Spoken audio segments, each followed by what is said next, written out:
Mark Barraclough to Australian Muscle Car Sales. Here we are in our amazing showroom in Sydney, and we're very pleased to welcome Mark Barraclough, GT historian and manager of iCars, to our showroom. We're going to walk around this beautiful Monza Green Phase 3 that just come in for us to sell.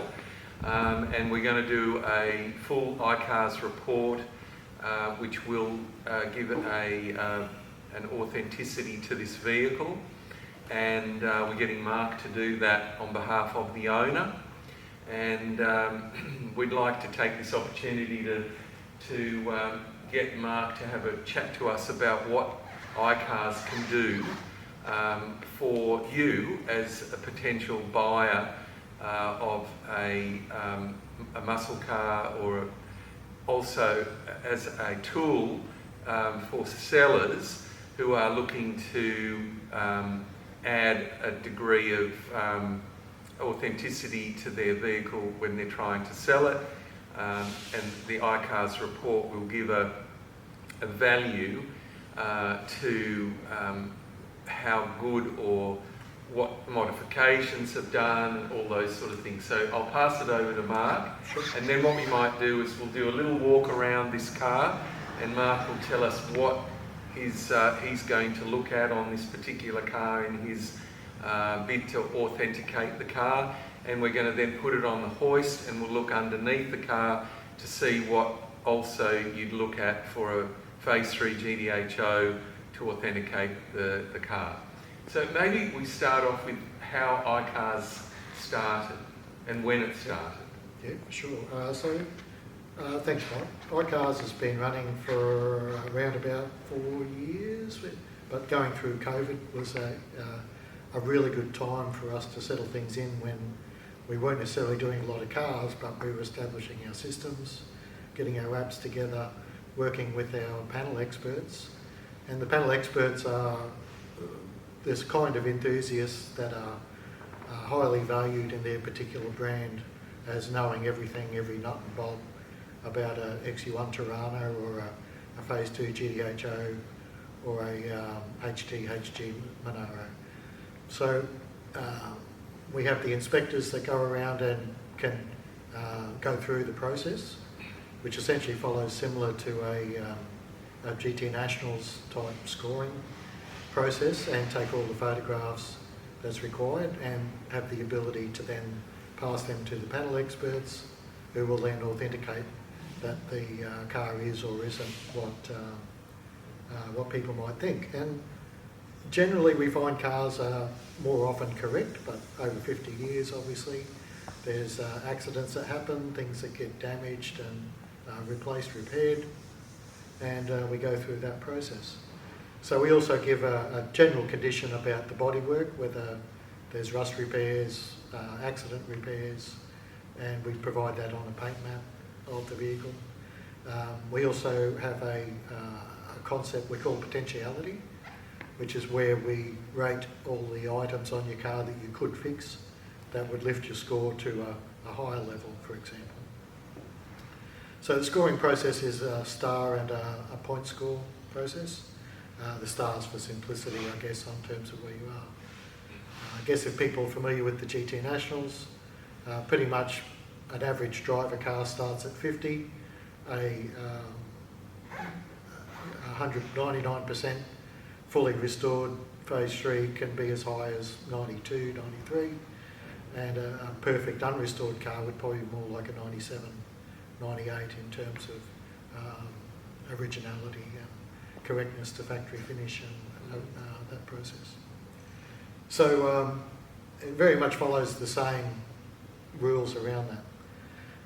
We look at things like whether it's still got the original engine, casting dates, the original chassis stamps and numbers, the paper records that all align with the vehicle, whether options are missing, or items have been added, changed, or subtracted over the years. So there's a two-step process. One is a certificate, which provides the summary, which has your score, where it is in the marketplace, and the star ratings. as well as a description of what the car actually is. It's a genuine XY GDHO in Monza Green, black trim. And then we also have a detail report, which only goes to the owner of the report, which goes into a much greater degree of detail of all the items that might be wrong or might need attention or might be fixed along the way. And you can do this on any type of Aussie muscle car, as in Aussie classic car. We do specialise in Aussie classic cars. We also have a few Porsches that we've done, and the odd Lambo Ferrari, but more so the Aussie classics. Right. And our panel experts are in whatever field that's required. Right. Fantastic. So in any brand, and they know the nuts and bolts. I don't. It takes a lifetime to learn enough about one model of car without having to learn a series of 5 or 6. Fantastic. Okay. Maybe let's have a walk around this car. So this is a 1971 XY GDHO Phase 3, one of the 300 Phase 3 GDHOs built. This is a Monza Green saddle trim car, and it's obviously had an interesting history, but we'll have a walk around the car.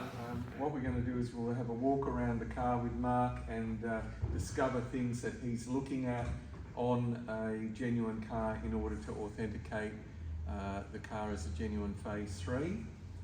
This particular car is a 5th month JG33 LL car, an early car, and it has been stolen and recovered over its life, and so there are things that we need to look at to make sure that this is a genuine car. So we'll hand over to Mark. Yeah, and with cars with a bit of history, it's very much about being upfront, and the owner, the seller and the buyer are all on the same page in terms of awareness of what it is they're getting. If there are issues, they want to know, does that impact the car's originality? Yeah. And does it still make it anything different? Yeah. Now, when we look at the car, we break it down into different areas. So we start with the engine bay, and we go through the interior, then we do the boot, then we do the exterior, and then we look at paintwork and repairs, and then we look at the undercarriage on the hoist. So obviously the key identifiers here, we're looking at the ID tag, the chassis number, the engine number,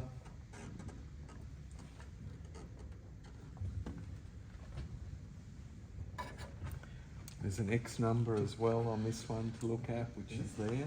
and on the Phase 3, yes, you've There's got an the X number on the X Phase number 3. on the side. And then I guess you look at all the rev limiter and the vacuum tank and all the brake proportion valve here, Yep. which is over here on the Phase 3s. So obviously with Phase 3, you've got things that should be there, the vacuum tank, the hoses, the type of hoses, the type of clamps. The distributors obviously been changed and coil. You look at Alternator, alternators, correct. big alternator. The 55 amp relay. We've got some aftermarket fuel pump and hoses going on down there. If it's a factory radio car, we have the earth strap, extractors on Phase 3, rev limiter on Phase 3, and obviously, as Mike said, that over there. Brake proportioning valve. Yeah, we've got some aftermarket battery clamps and cables. Got a funny coloured battery Z-clamp. But all those things go into the report just to tell people how they can fix those items. Original carby, obviously, should be a dash Z auto light holly, and all the associated components around that, the spacer block.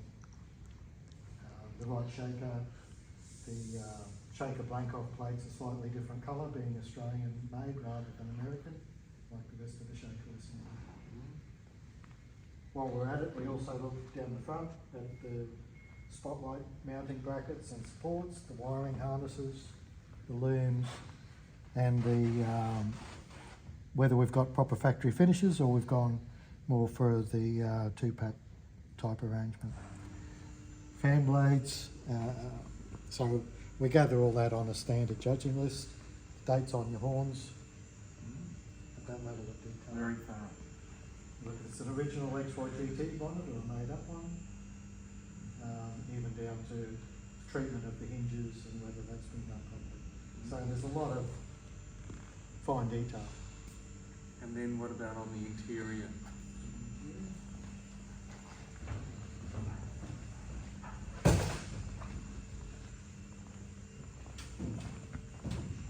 So we've got a bit of a mix of new seat covers, old door cards, and coming together. We've got a nice carpet.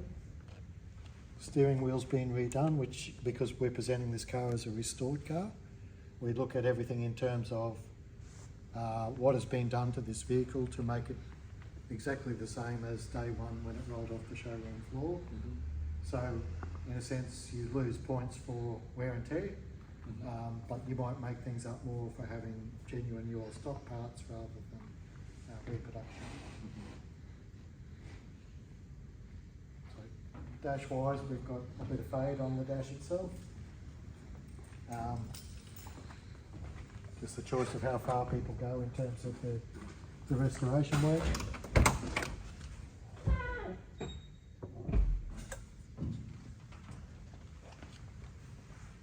Interior components, sun visors, quite good. Original items, seat belts. Shift console. Looks like the back seat's all original. It does. And the carpet, that looks original in the back. It does. Yep. And then, you know, no repro consoles and No. stuff like that. Lovely, good crash pad, Yeah, proper. kick panels. But that one's been coloured. Yeah, they've both been coloured. And then in the boot, We go down to glass dates on all the doors. all right. So all the glass you authenticate as well.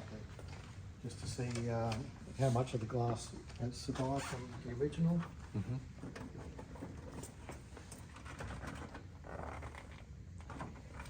It's one of the better mats, but not cut out properly. Then we look at things like fuel vents, lines, the clips up under the parcel shelf, body types and style as they change. This one we're missing the little bowl protectors out of the boot. Mm-hmm. So we take note of those sort of items. What about this tie down of the For the spare spare wheel? wheel. Have a look at that. Spot welded, Factory spot welds. yeah, which is good.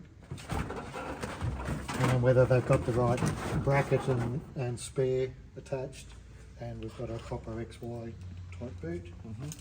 And you can have a bit of a look up inside to see if we've And been you go to converted the- from something else. Do you go to the extent of putting cameras up, up the rails and up this C-pillar? Yeah, on phase threes generally we'll look at the passenger side exhaust Right. and all the retaining inside. Yep. And the sway bar brackets and mounts up from inside the rail. We'll have a look at that when we get it up in on the hoist. Things like original rear spoilers, obviously, the composite Yeah. fiberglass, not aluminium type.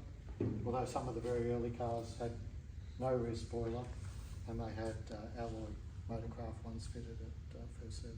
And do you lose points for having globes rather than the 5 slots? We look at it as 6 of one, half dozen of the other. So you have to have the 5 slots for a factory original from 1971. If you've got genuine 72 globes, obviously that's considered as well, but more in terms of a bonus rather than originality. Yeah. So what we'll do now is get it up on the hoist, and we'll have a look what Mark will look at underneath, and then we'll let him do his job, which is to actually do the inspection.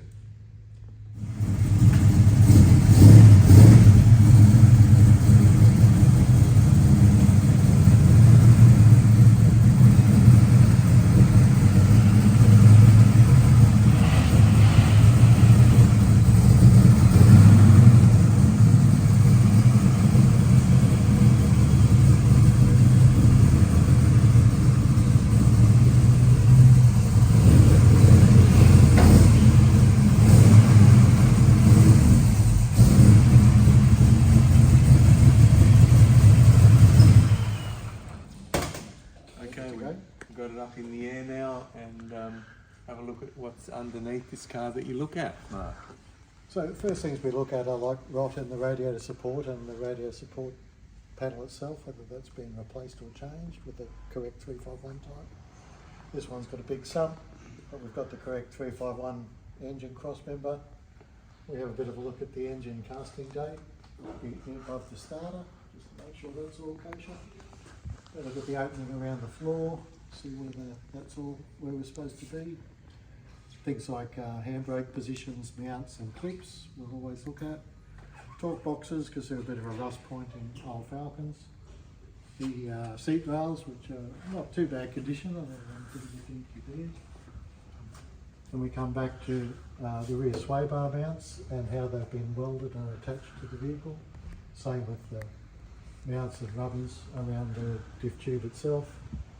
The fin drums and the diff assembly. This one's a little bit distant from original, but gone more for the personal taste. Same with the rear leaves. And then we work our way back. And the hangers? So we've got the hangers themselves and the XY type. There's the 2 bolts on the inside and the sway bar mounts on the inside. So when we have a bit of a look inside the rails,